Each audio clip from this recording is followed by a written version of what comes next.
At our divorce, my husband showed up with his promotion letter, boasting about his $200,000 raise.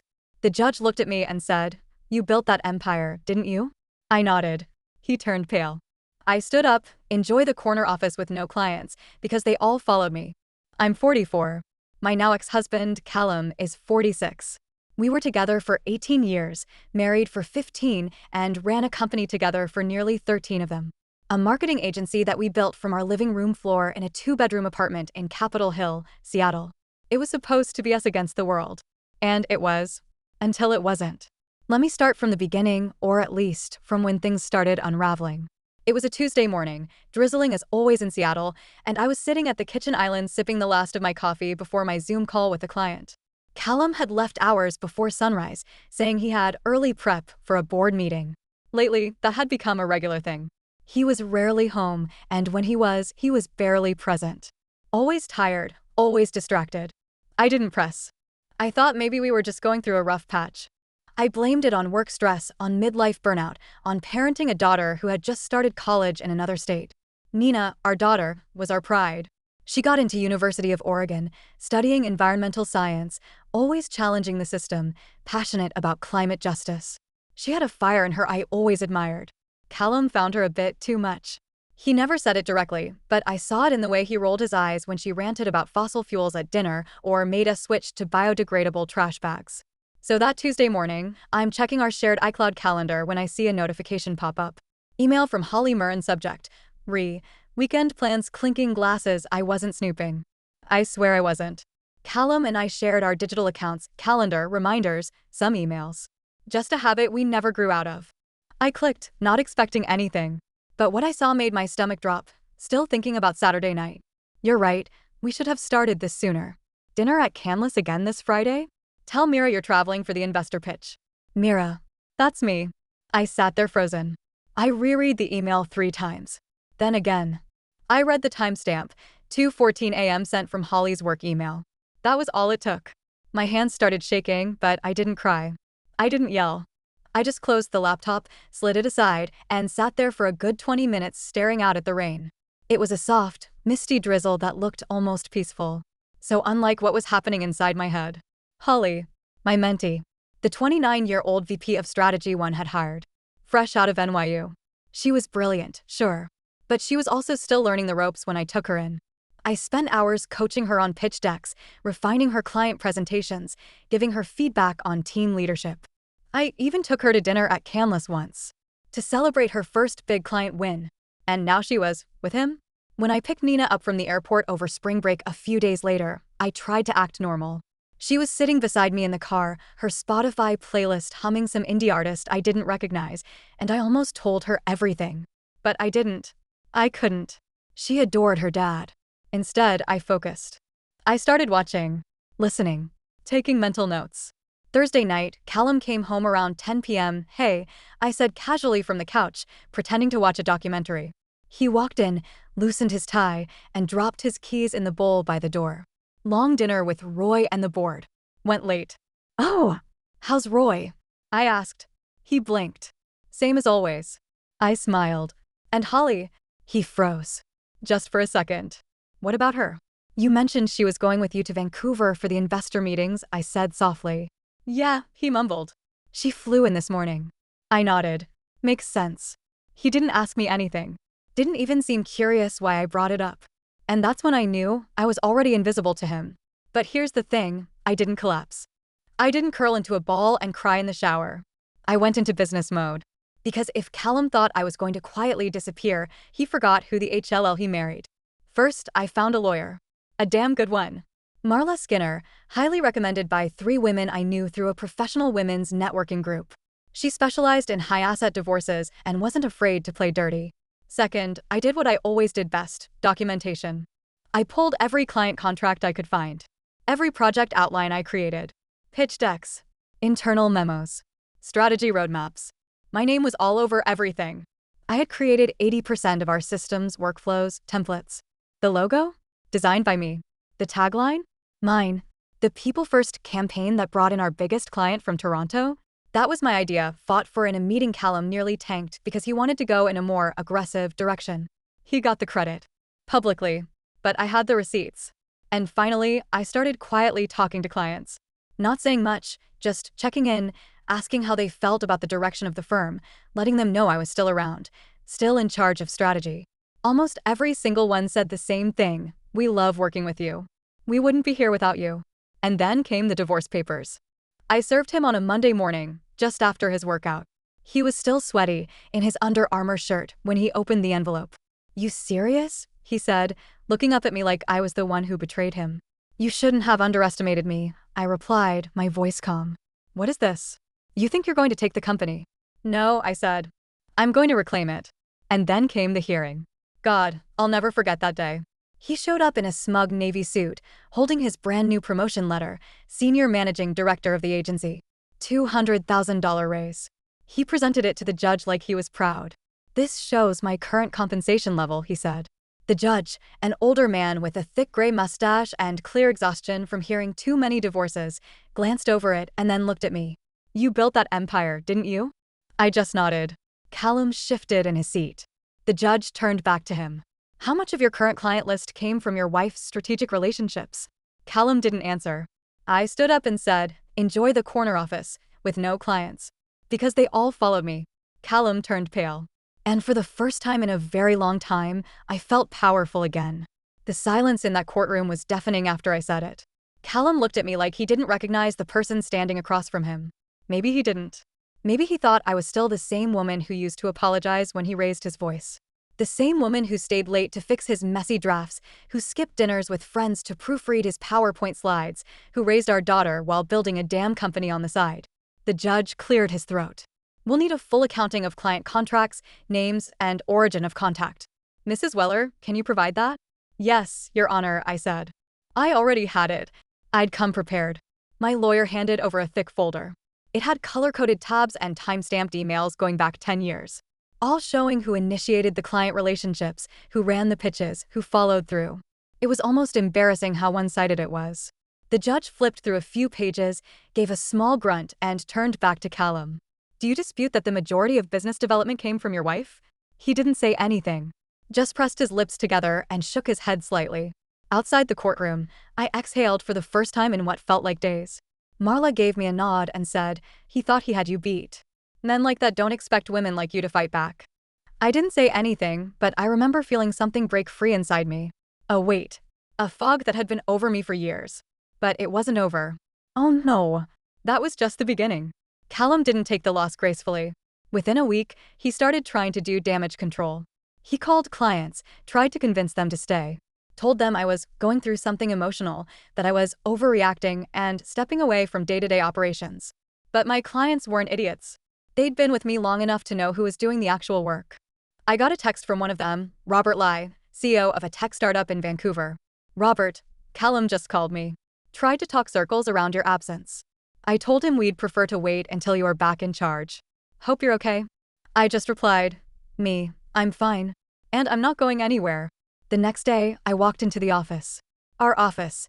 The one on 5th Avenue near Pike Place Market with the floor-to-ceiling windows and the ridiculously overpriced espresso machine Callum insisted on buying to impress clients. I walked in with my head high, in a navy wrap dress and flats, no heels, not for him. My assistant, Pilar, looked up, startled. "Mira," she said. "Morning," I said like nothing had happened. I walked straight into my glass-walled office, shut the door, and opened my laptop. 10 minutes later, I called a full team meeting. Callum hadn't shown up yet. People filed into the conference room slowly, some confused, some wide-eyed, most of them probably wondering if they were about to be caught in the middle of a war. Once they were all seated, I stood at the front and said, "I'm sure by now most of you have heard rumors." There were a few nods. Silence otherwise. I took a deep breath. Here's the truth. Callum and I are separating. I won't get into the personal reasons because I respect your time and your intelligence. What I will say is this: I built this agency with everything I had. I'm not going anywhere. And if you believe in the work we've done together, if you believe in the culture we created, in our mission, our reputation, I'd like you to stay. Not out of loyalty to me, but because this is still your home. Silence. Then Pilar stood up.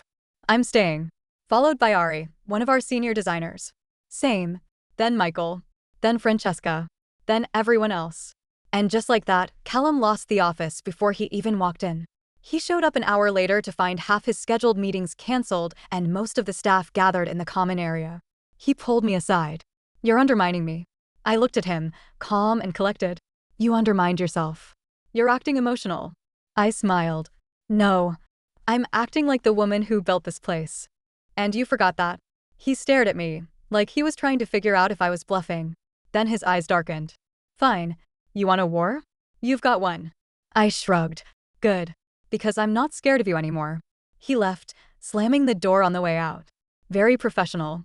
The next few weeks were chaos, but also oddly clarifying. People rallied. I met with legal to redraft the ownership documents, negotiated a buyout agreement, and restructured the executive team. Clients called me directly. Holly tried to make a few power plays, sent me emails late at night pretending she was still interim acting VP. I didn't even reply. I just forwarded them to HR and let our attorney handle it. And as all of this was happening, Nina called one night from Eugene. "Hey Mom," she said. "Dad called me." I froze. "What did he say?" "He told me you were being dramatic. That you were tearing the family apart." I sat down on the bed, heart pounding. "And what do you think?" There was a pause. "I think he forgot you're the reason he had anything to begin with." That one got me. Tears, instantly. "Thanks, baby," I whispered. "I'm proud of you," she said. Also, just a heads up, I may have posted a very sarcastic tweet about men who cheat with their subordinates. Just FYI. I laughed through the tears. "Of course you did." At one point, Callum tried to sue me for defamation. It went nowhere. Every email, every text, every client testimonial, all of it told the same story. I didn't have to defame him. His actions spoke for themselves. By the time the settlement was finalized, Callum had resigned from the company for personal reasons. He kept his raise, but he had no clients. He kept the title, but none of the respect. And me? I rebuilt. Not from scratch, but on stronger ground. Ground that was fully mine this time. But it wasn't just about the business. Something else had changed. Something deeper. I started seeing myself again. The version of me before the constant compromise. Before shrinking myself to keep the peace. Before accepting half the credit and all the blame. People ask me if I'd ever work with a partner again. My answer? Never say never. But I'll never let myself disappear like that again. It's strange, the way people shift around you after a divorce. Some get awkward, like heartbreak is contagious. Others pick sides, sometimes without even realizing it. But what surprised me most were the people who quietly came forward, not to gossip, not to dig for details, but to say they'd seen it. Felt it. That maybe, on some level, they always knew. One of those people was Marcy, our director of client success. She came to my office 2 weeks after the courtroom debacle, a coffee in each hand. "Hey," she said, handing me one. "Thought you could use something strong." "God, yes," I said, taking a grateful sip. "Espresso?" "Double shot," she smirked. "I've been watching the Holly show downstairs." I raised an eyebrow. "She's trying too hard," Marcy said, sinking into the chair across from my desk. "Suddenly she's everyone's best friend. Bringing muffins, complimenting outfits. Trying to empower the team. It's off." "She's angling," I said. "Obviously. But no one's buying it." Marcy leaned in. "They're waiting for her to leave. Or get booted." I didn't respond right away. I stared out the window, watching the ferries move across Elliott Bay like lazy white beetles on a slate blue sea. "I'm not firing her," I said. Marcy blinked. "You're not. She wants that. She wants to play the victim. Have a dramatic exit. I'm not giving her that satisfaction. Let her sink slowly on her own incompetence." Marcy laughed, soft and sharp. "You're colder than I thought." "I'm not cold," I said. "I'm tired." She nodded, and then more quietly, "I'm glad you're still here." So was I. But I was also waking up every day feeling like a stranger in my own skin. Because here's the thing no one tells you about getting out of a long, entangled marriage. Even when you're winning, it still hurts like HLL. Callum and I weren't all bad. We built a life together. A family. We used to laugh, really laugh, on Sunday mornings over pancakes and the Sunday paper. We used to dream about taking a sabbatical in New Zealand, renting a camper van, and just disappearing for 6 months. We almost did it once. Came close. Then life got busy. The agency took off. Nina started middle school. My mother got sick. His father passed. We started sleeping at opposite ends of the bed. Started communicating through calendar invites and forwarded emails. Somewhere in that slow bleed, the love left the room, and neither of us noticed until it was already gone. Still, walking away didn't feel like a triumph. It felt like a funeral. Even after the settlement, even after he packed up his stuff and officially vacated the condo in Queen, and I had moments where I looked at the empty pillow beside mine and felt this ache, not for him, but for the version of me who once believed in us. Nina came home for the summer that year. She walked in with a duffel bag full of thrifted clothes and a half-written zine in her hand, threw her arms around me, and said, "I missed your pasta." I laughed. "That's your way of saying you're hungry, isn't it?" "Starving," she grinned. Later that night, as we sat in the kitchen eating fusilli with spinach pesto, she got quiet. "Do you still love him?" she asked, not looking up from her bowl. I didn't answer right away. "I don't know," I said finally. "I think I loved the idea of him for a long time. Longer than I should have." "Did you know about Holly before the email?" "No," I said. "But I knew something was off. It's like when a glass is cracked and you don't see it, but you feel it in your hand." She nodded slowly. "Did it make you hate him?" "No," I said. "Not exactly. I think he lost himself a long time ago. And I let him take pieces of me along the way." She set down her fork. "But you got them back." "I'm working on it." She reached over and took my hand. "You're doing great, Mom." It was the kind of moment that makes your chest hurt in the best way. The agency was slowly evolving too.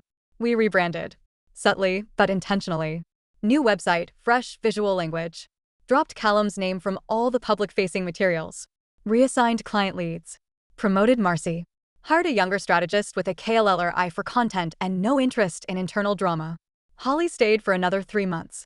She kept trying coffee runs, inspirational Slack messages, scheduling, team bonding lunches. But the energy had shifted. People were polite, but cool. She knew. When she finally handed in her resignation, she didn't even do it in person. Sent an email at 10:48 p.m. on a Thursday. Subject: "Moving on, Mira. I wanted to let you know I've accepted a position elsewhere and will be stepping down at the end of the month. I appreciate everything you taught me. I know things got complicated, but I'll always be grateful for the opportunity. Best, Holly." I didn't reply right away. I stared at the email for a long time. Finally, I typed, "Holly, thank you for the notice. Best of luck in your next role." Mira, that was it. No drama. No fire. Just an exit. A quiet, deserved end. What surprised me, though, was how little satisfaction I felt. I thought I'd feel victorious. But honestly, I just felt free. And that freedom opened up something new. One evening, months later, I was sitting on a bench at Volunteer Park with a journal open on my lap. Just scribbling thoughts. Sketching ideas for a new community initiative the agency could sponsor, something about mentorship for young women in business. That's when a man sat on the bench beside me. He looked about my age, maybe a few years older. Wore jeans and a flannel, had a book in his hand, The Overstory by Richard Powers. He nodded at me, smiled, said, "Nice night." "It is," I said. "Rare for Seattle." We sat in silence for a bit. He wasn't pushy. Didn't make small talk. Eventually, he said, "You come here often?" I laughed. "You really just said that?" He laughed too, sheepish. "God, I walked right into that, didn't I?" "You did," I said, smiling. "But yes, I do." He introduced himself, Rowan. He taught environmental ethics at the University of Washington. Divorced. 1 daughter. Liked trees and old bookstores and said he made a mean lasagna. I didn't give him my number right away. But I didn't walk away either. And that, I think, was the beginning of something, not necessarily with him, but with myself. I was no longer the woman who stayed silent while someone else took credit. I was no longer the woman who accepted less because she was afraid of losing what she built. I was rebuilding something new now. Months passed. Life didn't just settle, it reshaped. I started to feel like a different version of myself. Not younger, not older, just freer. Less tethered to proving anything. My mornings no longer started with tension. No more walking on eggshells, no more strategic small talk with someone who barely looked up from his phone anymore. The agency thrived. Clients stayed loyal, referrals grew, and we got an offer to partner with a Canadian firm looking to enter the U.S. market. It was the kind of partnership Callum and I used to dream about. Funny, right? There was a poetic symmetry to it. Me, sitting at the same reclaimed wood conference table he used to lord over, shaking hands with executives from Vancouver, while our rebranded logo, sleek, modern, without his name, glowed on the wall behind me. I didn't mention him. Didn't need to. Success speaks louder than bitterness ever could. But it wasn't until a full year later that the moment I didn't know I was waiting for finally arrived. I was at a charity gala for local entrepreneurs, a semi-annual black tie event where Seattle's business world comes to schmooze, boast, and judge each other's shoes.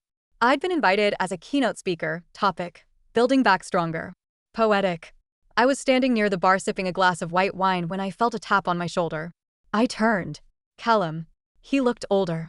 Not badly, but tired. His usual sharpness had dulled. The corners of his eyes were heavier, his posture less confident.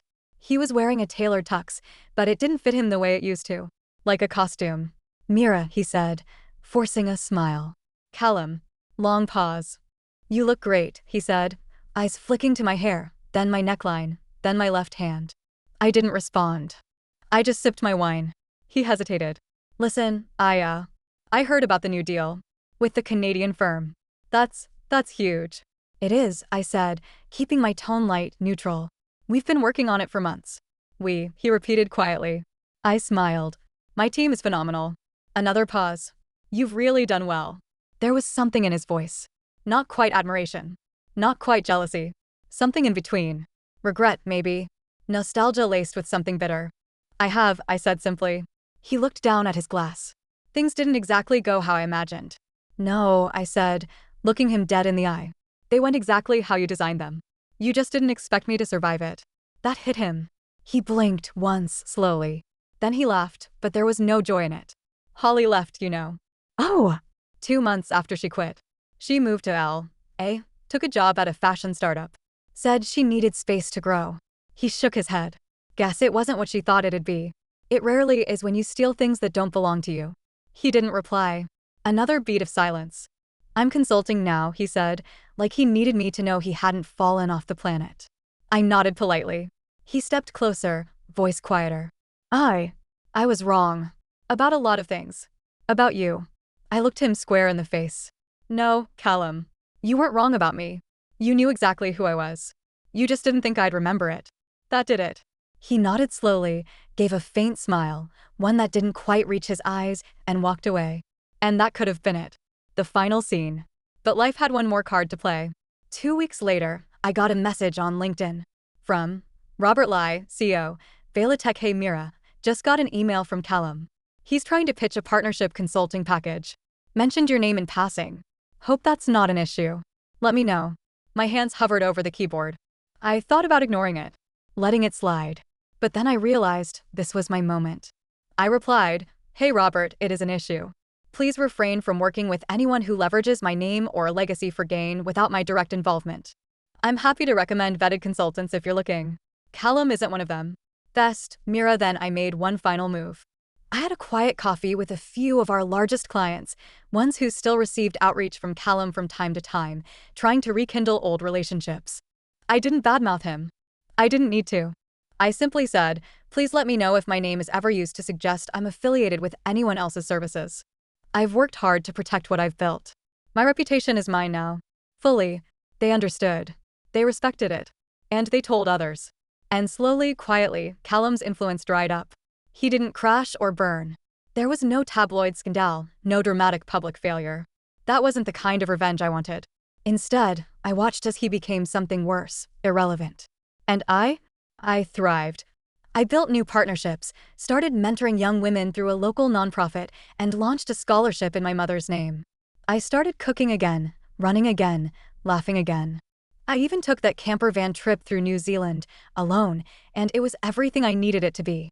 Sometimes revenge isn't fire or fury. Sometimes it's the quiet satisfaction of walking past someone who thought they broke you and knowing they'll never be part of your story again, except as a cautionary tale. And that's the kind of ending I can live with.